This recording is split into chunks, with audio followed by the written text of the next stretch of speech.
कल्पना कीजिए आपने हजारों सालों तक तपस्या की। आपकी साधना इतनी शक्तिशाली हो गई कि स्वयं इंद्र अपना दिव्य रथ लेकर आपके द्वार पर खड़े हैं। वो आपको ब्रह्मलोक ले जाने आए हैं, वो जगह जहां जाने के बाद इंसान कभी जन्म मृत्यु के चक्र में नहीं फंसता।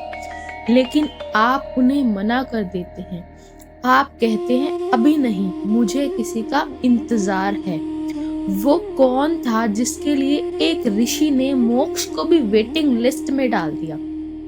और क्यों शरभंग ऋषि ने श्री राम के आते ही खुद को अग्नि के हवाले कर दिया? क्या यह आत्महत्या थी या कोई गहरा विज्ञान?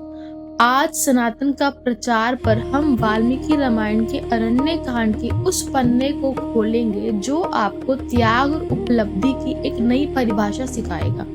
स्वागत है आपका आज के डे में। श्री राम, माता सीता और लक्ष्मण दंडकारण्य के भीतर प्रवेश कर चुके हैं। यह वो जंगल है जहाँ राक्षसों का आतंक है, लेकिन इसी आतंक के बीच कुछ पावर हाउस मौजूद है, यानी ऋषियों के आश्रम।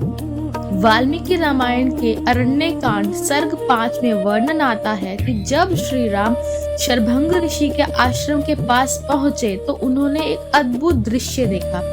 आकाश से उतरता हुआ एक चमकता रथ और स्वयं देवराज इंद्र। लेकिन जैसे ही इंद्र ने श्री राम को आते देखा, वो वहां से चले गए। क्यों? क्योंकि ब्रह्म ज्ञान की चर्चा में साक्षात ब्रह्म यानी राम के आने के बाद किसी बिचौलिए की जरूरत नहीं थी। यहाँ 3 बड़े तर्क सामने आते हैं। पहला, आम इंसान के लिए स्वर्ग आखिरी मंजिल है, लेकिन शरभंग ऋषि जानते थे कि स्वर्ग एक पद है, सत्य नहीं। वाल्मीकि जी लिखते हैं कि ऋषि ने अपनी आंखों से श्री राम को देखने का संकल्प लिया था। तथ्य ये है, उपनिषद कहते हैं कि दर्शन मात्र देखने को नहीं, अनुभूति को कहते हैं।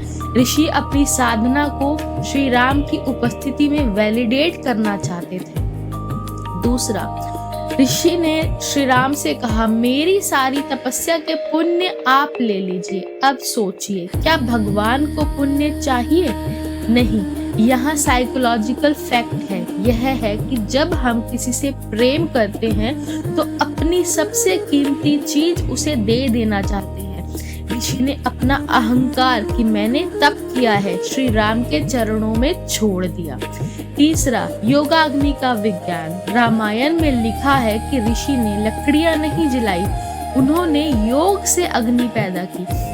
आधुनिक परिप्रेक्ष्य में देखें तो यह बायो एनर्जी का चरम नियंत्रण है। उन्होंने अपने शरीर के अणुओं को इतनी तेजी से वाइब्रेट किया कि शरीर ऊर्जा में बदल गया। ऋषि शरभंग ने श्री राम से एक अंतिम प्रार्थना की कि हे प्रभु, जब तक मैं इस देह को छोड़ न दूं, आप यहीं खड़े रहिएगा। क्यों?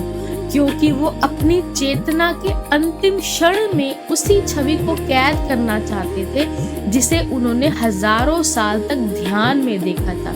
जैसे ही उनकी पुरानी देह भस्म हुई, वाल्मीकि रामायण कहती है कि वह एक युवा और तेजस्वी रूप में अग्नि से बाहर निकले।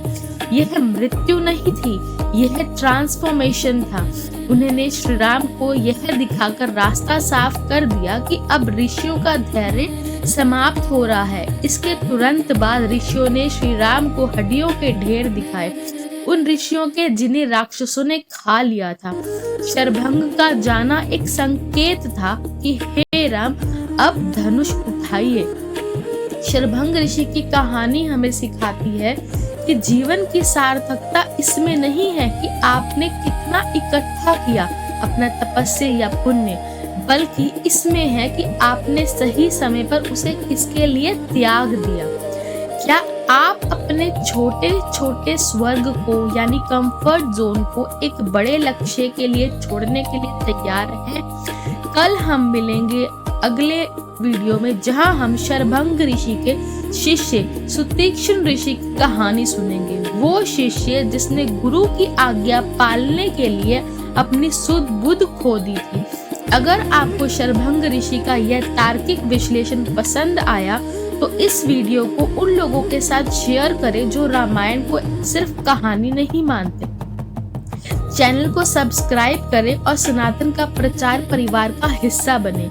याद रखिएगा, हर शाम 7 बजे हम मिलते हैं इसी मंच पर। कमेंट में लिखिए जय श्री राम, या अपनी कोई जिज्ञासा है तो वो भी आप लिख सकते हैं। मिलते हैं कल इसी समय। प्रेम से कहिए जय श्री राम।